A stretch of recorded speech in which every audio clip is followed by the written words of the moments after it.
महिला कल्याण विभाग के अधिकारी के दो रूप, एक रूप कर रहा विभाग में नौकरी, प्रतिदिन लगती है हाजिरी, वहीं दूसरा रूप कर रहा LLB की रेगुलर पढ़ाई। बागपत में महिला कल्याण प्रोबेशन विभाग में कार्यरत अधिकारी के दो रूप का सनसनीखेज खुलासा हुआ है, जिसमें एक रूप विभाग में नौकरी कर रहा है वही और प्रतिदिन दफ्तर में जाकर सरकारी काम कर प्रति माह शासन से सैलरी भी ले रहा है। वहीं इस अधिकारी का दूसरा रूप चौधरी चरण सिंह विश्वविद्यालय मेरठ में LLB की रेगुलर पढ़ाई कर रहा है। यह बात आपको चौंका देगी, क्योंकि भगवा हिंद वाहिनी के युवा जिलाध्यक्ष दीपांशु गुप्ता ने बागपत जिलाधिकारी, पुलिस अधीक्षक समेत विश्वविद्यालय प्रशासन और महिला कल्याण निदेशालय के साथ साथ उत्तर प्रदेश के राज्यपाल को शिकायती पत्र भेजकर कहा है कि बागपत में महिला कल्याण प्रोबेशन विभाग में काम कर रही वंदना गुप्ता जहां विभाग में नौकरी कर रही हैं, वहीं चौधरी चरण सिंह विश्वविद्यालय में LLB की रेगुलर पढ़ाई भी कर रही है। इतना ही नहीं, शिकायती पत्र में वंदना गुप्ता पर फर्जी शैक्षणिक दस्तावेजों के आधार पर LLB में प्रवेश लेने और नियमों की अनदेखी कर परीक्षा में सम्मिलित होने का भी गंभीर आरोप लगाया गया।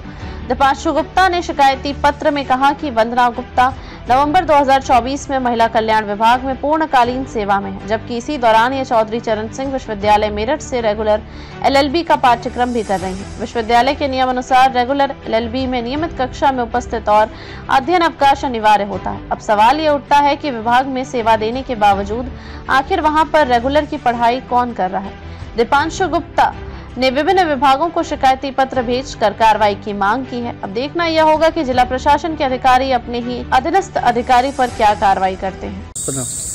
मैं प्रियांशु गुप्ता, भगवा हिंद वाहिनी से जिला मीडिया प्रभारी। क्या आया? हम DM ऑफिस में इसलिए आए हैं कि एक जो वंदना गुप्ता जी हैं, जो कि एक जिला प्रोबेशन कार्यालय में महिला कल्याण विभाग में जिला समन्वय हेल्पलाइन कोऑर्डिनेटर में पद प्राप्त है उन्होंने क्या किया कि अपनी फर्जी तरीके से अपनी ग्रेजुएशन की मार्कशीट बनवाई, जो कि वे 2003 में 12वीं ही पास हैं। और उन्होंने क्या किया, 2024 में जैसे कि उनकी नियुक्ति हो गई सरकारी पद पर, उन्होंने दोनों काम एक साथ किए। रेगुलर कोर्स सरकारी पद पर रहकर नहीं किया जा सकता, जो कि प्रशासन की आंखों में धूल झोंककर उन्होंने सरकार से तनख्वाह भी प्राप्त की और एक रेगुलर कोर्स भी कर रही है LLB में। बार काउंसिल ऑफ इंडिया के हिसाब से 80% की हाजिरी दिखाना जरूरी होता है, तो कॉलेज में वो अपनी हाजिरी कैसे दिखाएंगी और अपनी नौकरी भी कर रही हैं, तो ऐसा कैसे संभव है। ये विद्यार्थियों के साथ जो है खिलवाड़ हो रहा है। आगे आने वाली पीढ़ियों का क्या होगा।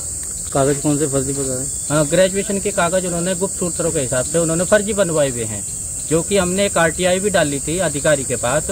उसमें ये कहा गया कि वंदना गुप्ता ने उसमें पर्सनली आपसी आपत्ति जताई है, जो कि एक सरकारी जो पद पे रहता है उसके कागज जो होते हैं वो सार्वजनिक होते हैं, जिसमें कि अधिकारी भी इस मामले को दबाने की कोशिश कर रहे हैं। कहाँ से शिकायत करी, क्या मांग है तुम्हारी? हाँ जी, कहाँ से शिकायत करी है? शिकायत कहाँ की? शिकायत हमने DM ऑफिस में भी की है और हमने लखनऊ भी इसकी शिकायत भेजी है, निदेशालय बाल विकास कल्याण विभाग में भी भेजी है। क्या मांग कर रहे हो? हम ये मांग कर रहे हैं कि इसकी निष्पक्षता से जांच कराई जाए और जो वे इसमें सही पाई जाती हैं, इसमें गलत पाई जाती हैं, तो उनके ऊपर सख्त कार्रवाई हो।